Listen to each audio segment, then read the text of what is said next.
Hi. So now we're going to look at the question, how can we be successful at sales? And to do this, we're going to introduce some new and interesting additional vocabulary.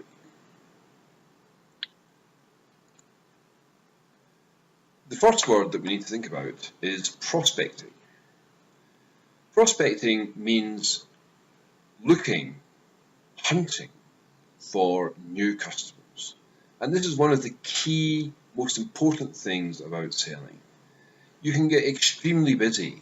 You can have a portfolio of 10, 12, 15 customers who keep you running all day, every day.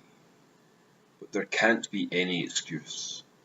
Some of those customers will fall out, some of those customers will buy, and you need to have new customers, new prospects to replace them.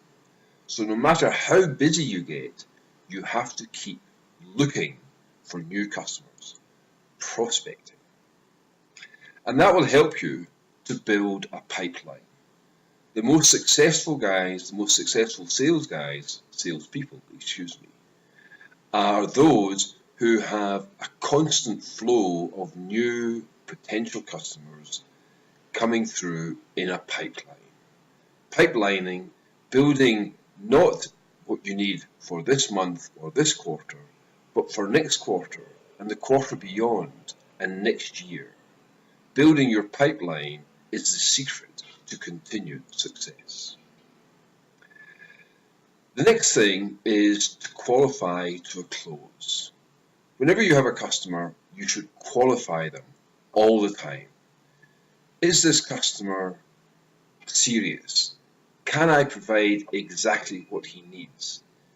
Is it likely that he will spend his money with me? You're busy. You're always busy. Busy with customers, busy pipelining, busy prospecting. What you can't afford to do is waste your time with customers who you believe ultimately won't give you the money for whatever reason. You have to qualify all the time and ask yourself the question, am I spending my time with this customer wisely? Is he likely to spend his money with me? You can't be sure. There's always competition, but you have to always qualify to make sure you're not wasting your time. Always ask the question, is this going to happen? And if you think the answer is no, well, perhaps it's time to move on to some new customer where it is more likely that you're going to win the deal. The next one is a technique, consultative selling. I always believe that when you're selling to people, what you should do is help them, advise them. If necessary, even tell them, I'm sorry, I don't think I can give you the best solution for what you need. I would recommend that you look at these other rival companies. Why would you do that? Well, the reason for that is, once again, you can qualify yourself out if you believe that someone else can provide a better solution. Excuse me. But more importantly, you become his friend, you become his consultant, you become his go-to guy, so that you can be a trusted partner. And hopefully, even if you say, I'm sorry, I don't think I can help you with this deal, then he'll remember you and say, that guy is very good, he's very nice, he's very helpful. Maybe for future programs, I can get him involved. Building relationships is what sales is all about, and consultative selling is one way to do that. This is perhaps the most controversial of all these statements I'm going to make here. Never close a deal. A lot of sales training, a lot of sales discussion, a lot of sales manuals will tell you to close, close, close. And actually, in certain areas, that's a good idea. If you're selling one-off, easy, short-form sales, then trying to close a customer when he's with you, when he's available, actually, that is a good idea. So when I say never close a deal, I'm really talking about bigger, complex deals. Those deals should close themselves. This is the whole point. If the deal is right, if your relationship with the customer is right, if everything is the way it should be and your solution is the best solution for what he needs and he is convinced that that is true, the deal will close itself. To close a deal means putting pressure on your customer.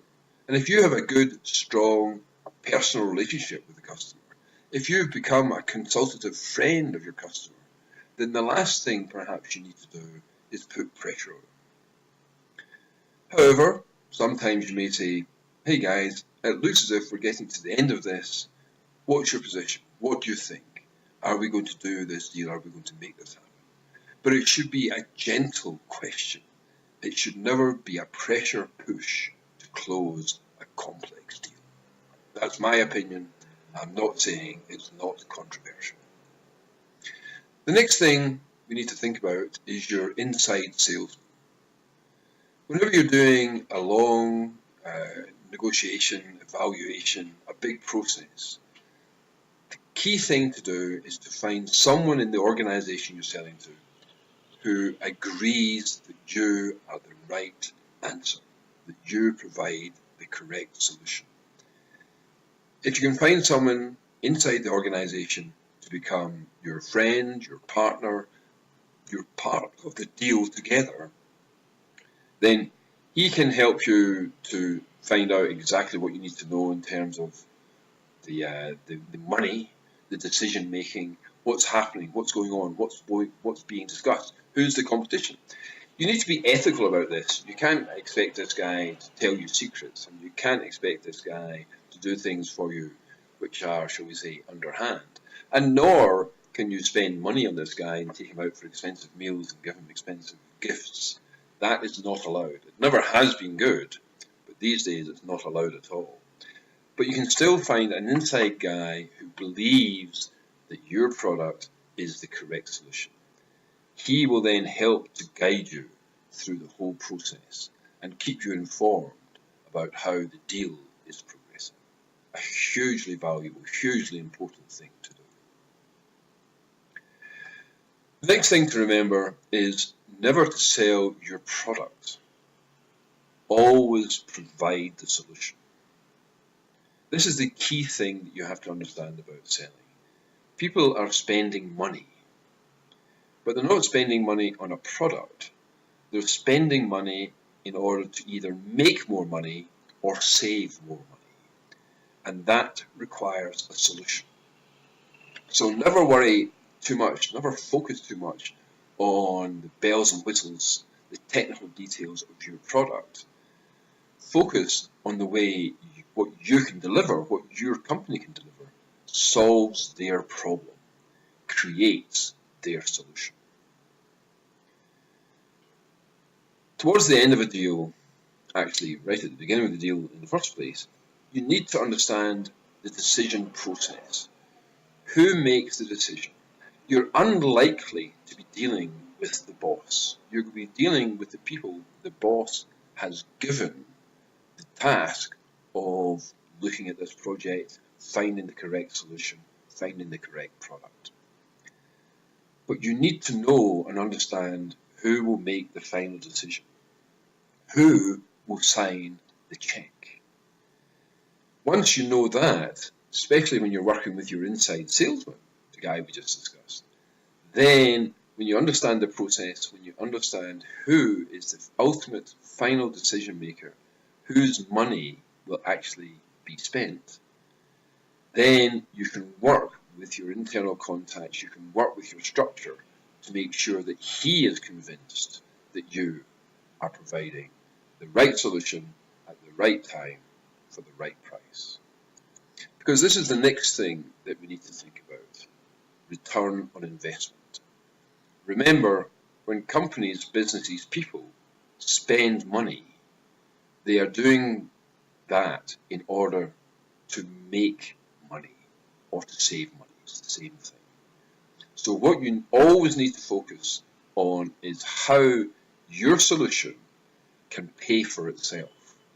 Every company, every CEO looks at a potential deal and asks the question, what is the ROI? So here's a quote from me. Never worry about how much money you're going to make on a deal. Always worry about how much money your customer is going to make or save through the solution you're selling. ROI is king.